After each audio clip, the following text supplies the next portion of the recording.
আসসালামু আলাইকুম ভিউয়ার্স, আজকে আমরা একটা ইউনিক রেসিপি রান্না করবে, সেটা হচ্ছে শিম বিচি দিয়ে মুরগির মাংসের চামড়া। তো প্রথমে একটি ডেকচিতে তেল গরম করে নিব। তেল গরম হয়ে গেলে সেখানে দিয়ে দিব থেতো করা পেঁয়াজ।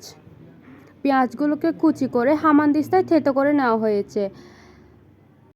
পেঁয়াজগুলোকে সামান্য পরিমাণ তেলের সাথে নেড়ে চেড়ে সেখানে দিয়ে দিব মরিচ বাটা, পরিমাণ মতো হলুদ গুঁড়ি।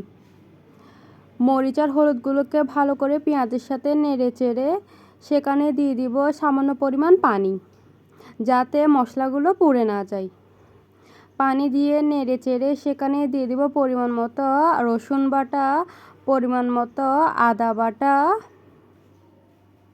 যেহেতু অনেকগুলো মশলা দেওয়া হবে, মশলা দিতে দিতে তেলের মধ্যে মশলাগুলো সব পুড়ে যাবে, তাই হচ্ছে আম্মু আগে পানি দিয়ে দিছে যাতে মশলাগুলো পুড়ে না যায়। তারপর দিয়ে দিবে সামান্য পরিমাণ সরষে বাটা। তারপর দিয়ে দিবে সব রকমের বাটা মশলা। সব রকমের মশলাগুলো একসাথে বেটে আম্মু ফ্রিজে রেখে দেয় সবসময়, যখনই প্রয়োজন হয় তখনই ওইখান থেকে নিয়ে ব্যবহার করে। আপনারা চাইলে রেডিমেড মাংসের মশলা ব্যবহার করতে পারেন। তারপর সব মশলাগুলোকে ভালো করে নেড়ে ছেড়ে কিছুক্ষণ কষিয়ে নেবে। মশলাগুলো হালকা কষে গেলে সেখানে দিয়ে দিবে আগে থেকে ধুয়ে পরিষ্কার করে রাখা মুরগির চামড়া। আম্মু খুব অল্প পরিমাণ তরকারি রান্না করবে, তাই হচ্ছে চামড়ার পরিমাণও খুব কম ছিল।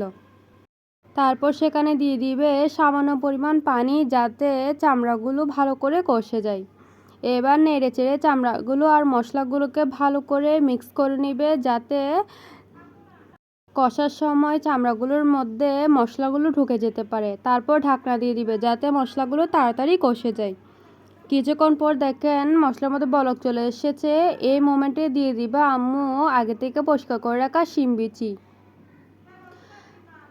আপনারা চাইলে এই সেম প্রসেসে কিন্তু গরুর মাংসের হাড়গুড় দিয়েও রান্না করতে পারেন, এতেও কিন্তু খেতে অনেক বেশি ভালো লাগবে। অবশ্যই গরুর মাংস দিয়ে না, গরুর মাংসের হাড়গুড় দিয়ে রান্না করবেন, এতে কিন্তু খেতে দারুণ লাগবে। তারপর শিম বিচিগুলোকে ভালো করে নেড়ে চেড়ে সেখানে দিয়ে দিব বেশ কিছু পরিমাণ টমেটো টুকরো। টমেটো টুকরো যত বেশি দেওয়া হবে খেতে কিন্তু ততই ভালো লাগবে।